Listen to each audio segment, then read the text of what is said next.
어제 로마서 10장에는 그 유명한 말씀이 있지 않습니까? 사람이 마음으로 믿어 의에 이르고 입으로 시인하여 구원에 이르느니라 라고 말씀하고 있지요. 하나님의 거저 주시는 사랑 가운데서 우리가 구원받는 일이 허락받게 되었다라고 하는 거죠. 다만 우리의 입술을 열고 마음을 열어서 아멘 하면서 받아들이게 되었을 때 바로 구원에 이른다라고 이렇게 결론을 내리고 있습니다. 그런데 이 구원에 이르러가는 이 믿음으로 이렇게 되는 이 은혜가 우리만 받는 것이 결코 아니다라고 하는 것이죠. 모든 이방인들과 유대인들을 향하여서 하나님의 구별 없고 차별 없는 그 은혜 가운데서 다 누려지게 되는 것이다 라고 하는 것입니다. 믿음의 구원을 받는다 라고 하는 것이 모든 사람들을 향한 차별 없는 하나님의 은혜인데, 오늘 바울은 뭘 얘기하냐면 누가 전해야 되지 않겠느냐 라고 하는 것이죠. 전하는 사람이 있어야지 이 소식을 들으면서 율법으로 그런 게 아닙니다. 하나님의 의로 우리가 의로워지게 되고 구원받고 하나님 앞에 나가는 것입니다. 하나님이 우리를 새롭게 해주셔야지만, 하나님이 우리를 의롭다 여겨주셔야지만 새 사람 되는 것입니다 라고 하는 이 복음의 기쁜 소식을 전하는 자가 있어야 되지 않겠느냐라고 하는 것입니다. 물론 전하여도 다 듣는 것 아니지 않습니까? 그렇지만은 이 전하는 자가 되어 있을 때 듣게 된다라고 하는 것입니다.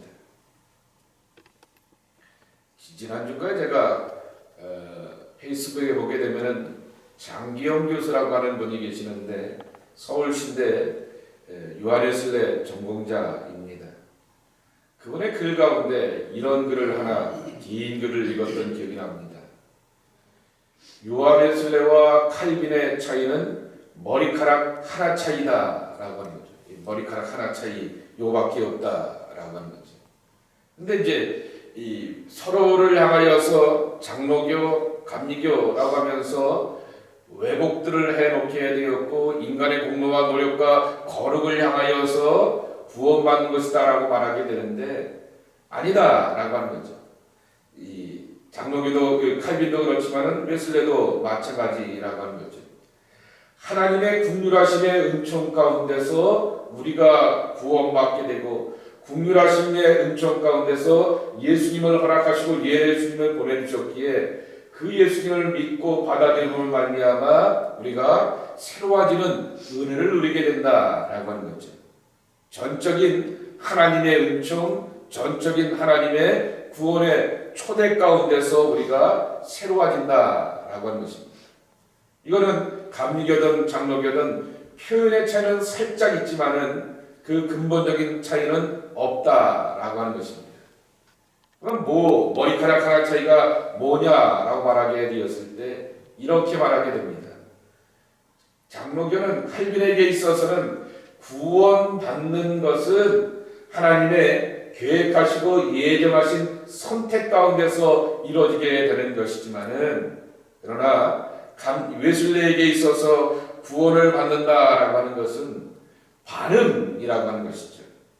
복음의 기쁜 소식을 향하여서 들려지게 되었을 때 그것에 향하여서 거절하고 받아들이지 않게 되었을 때는 영생이라고 하는 것은 도저히 올래야 올 수가 없는 것이고, 하나님의 사랑이 좋고 예수님의 피 흘림이 값지고 거룩하다 할지라도 우리와는 먼 이야기가 되지만은, 고약한 죄수라 할지라도 세상의 사람들이 그렇고 그런 놈이라고 판단하고 정죄하는 사람이라 할지라도 그 하나님의 사랑과 메시아를 받아들이게 되면은 구원받을 수가 있다라고 하는 것이죠. 예정의 차이냐 반응의 차이냐라고 하는 것이죠. 오늘 여기 이 13절에 보게 되면은 누구든지 주의 이름을 부르는 자는 구원을 얻으리라 라고 말하게 되었습니다. 누구든지라고 하는 것입니다. 예수님의 이름을 부르고 찾고 갈망하는 이들 가운데 누구든지 다 구원의 그러한 초대 가운데서 이르게 되었다라고 하는 것입니다. 다만 우리가 해야 될 일이 뭐냐라고 하면은 오늘 말씀에도 있는 것처럼 전하는 자가 있어야 듣는 자가 있지 않겠느냐라고 하는 것이죠. 차별 없이 구분 없이 하나님의 복음을 향하여서 전하고 증거하는 자로 우리가 살아가야 하겠다라고 하는 것입니다. 근데 문제는 받아들이지 못하는 사람들의 문제라고 하는 거죠. 그 받아들이지 못하는 사람들의 문제를 오늘 여기 로마서는 그들이라고 말하게 됩니다. 그런데 그들은 누구냐라고 말하게 되었을 때 이스라엘 백성이라고 하는 거죠. 여기 18절의 말씀을 보게 되면 그들이 듣지 아니하였으나 그렇게 말하게 됩니다. 그런데 그들이라고 하는 것은 그 뒤에 나오게 되는 구약 성경을 인용한 말씀을 쭉 보게 되고 19절 말씀을 보게 되면 이스라엘이라고 말하게 됩니다. 결국 유대인들이라고 하는 이야기를 말씀하게 되는 것이죠. 그들이 불순종하였기 때문에 라고 하는 것입니다. 근데 여기 불순종에 대하여서 어떻게 표현하냐고 하면은 불순종을 첫째로는 18절 말씀에 보게 되면은 듣지 아니하였다라고 하는 것입니다. 순종의 문제, 불순종의 문제는 들음의 문제라고 이렇게 이해를 하게 됩니다. 그 들음이라고 하는 것은 여러분들이 자녀를 키워서 아시겠지만은 이 청각의 문제가 아닙니다. 마음의 문제인 것이죠. 말씀하시고 가르쳐 주시고 들려주시는 그 하나님의 말씀을 향하여서 마음이 닫혀버리게 되면은 아무리 좋은 소리, 바른 소리, 정말 미래를 향하여서 보장되는 축복의 소리라 할지라도 닫혀버린 그 심령 가운데서는 결국 귀 속으로 들어가는 것이 아니라 귓등으로 흘려버리는 그와 같은 이야기가 되는 것을 보게 됩니다. 설교학에서요, 사실은 이걸 그대로 갖다 쓰게 되었는데 설교학에서 하는 이야기가 있습니다. 세 가지가 있어야 된다라고 말하게 됩니다. 첫째로는 노고스가 있어야 된다 말하게 됩니다. 하나님의 말씀에 대한 논리가 있어야겠고 하나님의 말씀에 대한 핵심이 있어야 된다라고 말합니다. 두 번째로는 뭐냐라고 말하게 되면은 파토스라고 하는 거죠. 말이 착착착착착착 만들어져도 그 상대방을 향하여서 터치하게 되고 마음을 움직이는 것이 설교자의 노력과 수고도 있어야겠지만은 성령의 또한 감화와 감동이 있어야 된다라고 하는 거죠. 이 노력이 함께 들어가야 된다라고 하는 것입니다. 세 번째가 뭐냐라고 말하게 되면은 에토스라고 하는 거죠. 전하는 자의 진실된 신실함이 있어야 된다라고 하는 것입니다. 사실 원래 이 개념은 아리스토텔레스의 그 수사학에서 나오는 개념인데 설교학에서 이 원칙을 그대로 사실은 갖다 쓰게 됩니다. 근데 가장 중요한 것이 제게 입장에서 보게 되냐고 하면은 사람의 마음이라고 하는 것입니다. 이 마음이 닫혀버리게 되고 감정이 거슬러지게 되면은 아무리 좋은 소리 그리고 이 바른 소리를 하고 정말 노고스의 핵심의 그러한 말씀들이 들려온다 할지라도 듣지를 않는다라고 하는 것이죠. 지금 전하는 사람들이 전하는 것은 자기 자랑과 주장과 자기 소리가 아닙니다. 우리가 알고 있는 하나님의 말씀이라고 하는 거죠. 복음의 말씀이라고 하는 것이죠. 여기도 말씀에도 있듯이 이 아름답고다 좋은 소식을 전하는 자들의 발이요라고 말하게 되는 것처럼 하나님의 말씀은 좋은 소식, 기쁨의 소식, 구원의 소식, 생명의 소식이라 할지라도 여기가 닫혀버리게 되면은 듣지를 못한다라고 하는 것이죠. 그러기에 우리는 여기가 닫히지 않기 위하여서 늘 노력해야 합니다.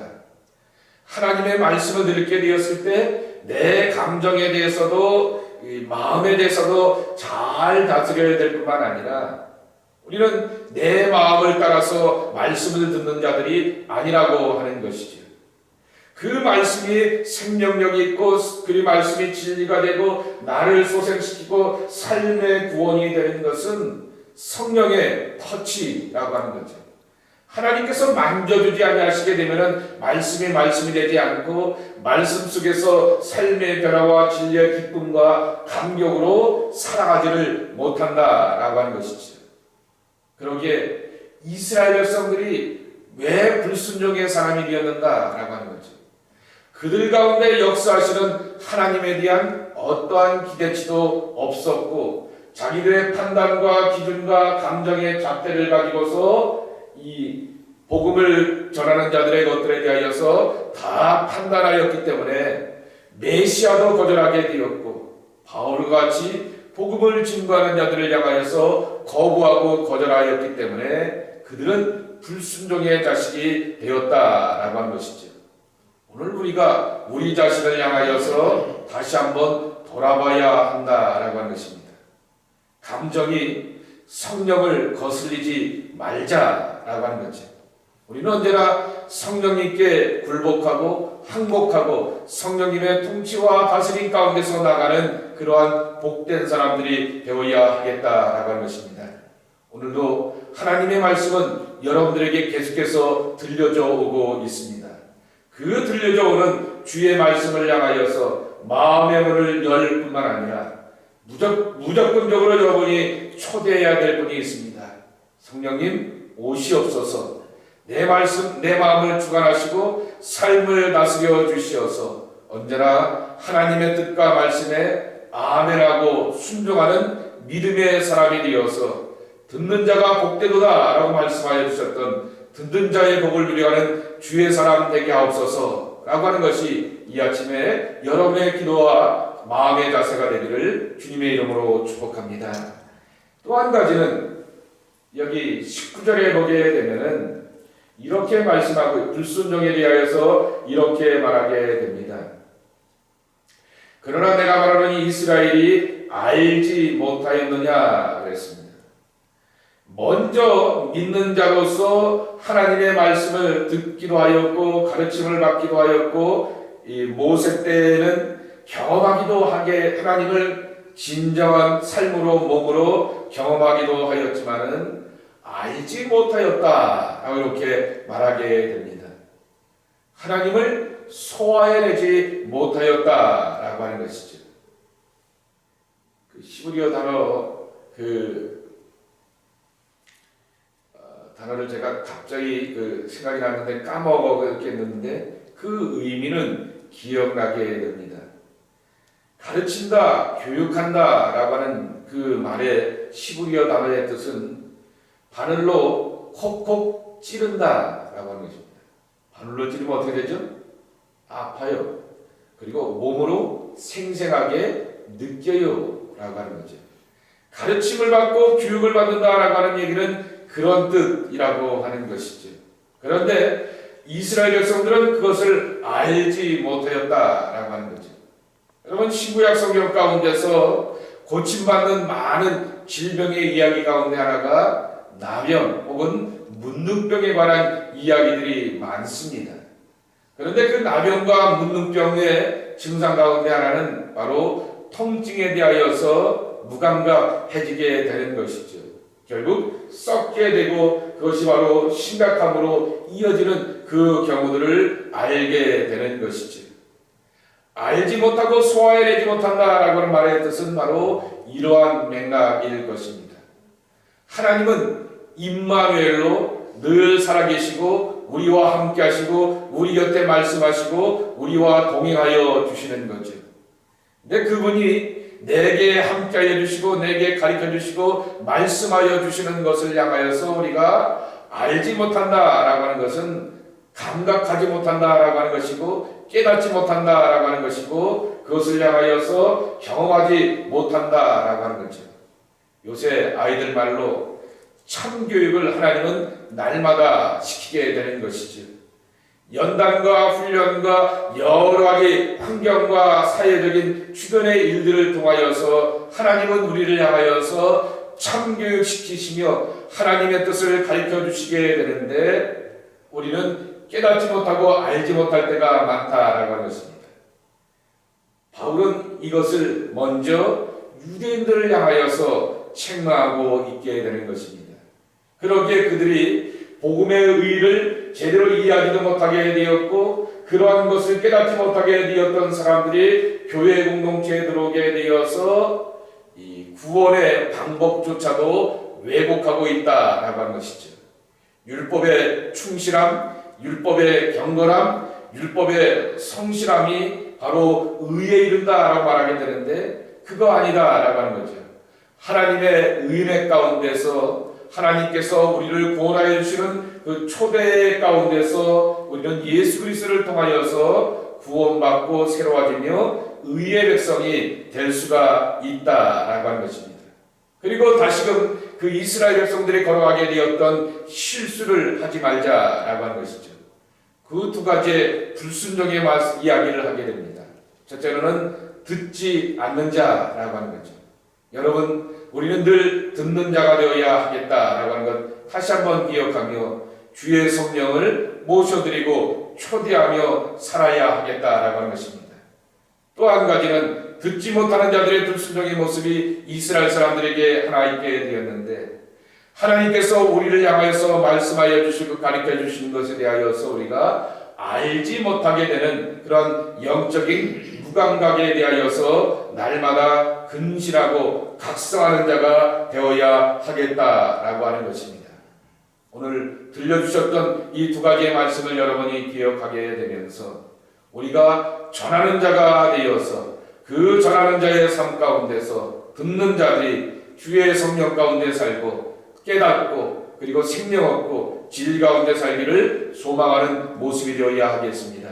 이 믿음의 길을 걸어가는 저와 여러분의 모습이 되기를 주님의 이름으로 간절히 축복합니다. 감사합니다. 아버지 하나님 감사합니다. 이 아침에도 깨어서 주님의 전을 찾는 자가 되게 하여 주셨고 저희들에게도 부르심과 사명을 허락하여 주시어서 복음을 전하는 자로 살기를 간절히 구하게 해주시니 감사합니다. 우리에게 있어서 본분과 사명은 예수 그리스도가 좋은 분이요 예수 그리스도가 우리의 생명의 구주라고 하는 사실에 대한 그 믿음과 고백으로 그칠 것이 아니라 세상을 향하여서 선포하며 증거하며 나누는 귀한 삶이 되어야 하겠습니다. 아버지 하나님, 이 믿음의 길을 걷기에 부족함이 없는 하나님의 복된 자녀들이 저희들 한 사람 한 사람의 모습 되게 하여 주시옵소서. 또한 기도하고 간구하는 것은 오늘 주셨던 말씀처럼 사도 바울이 이 복음을 증거하려고 하게 되었지만은 이 복음을 향하여서 듣지 않는 자들의 모습들을 보게 됩니다.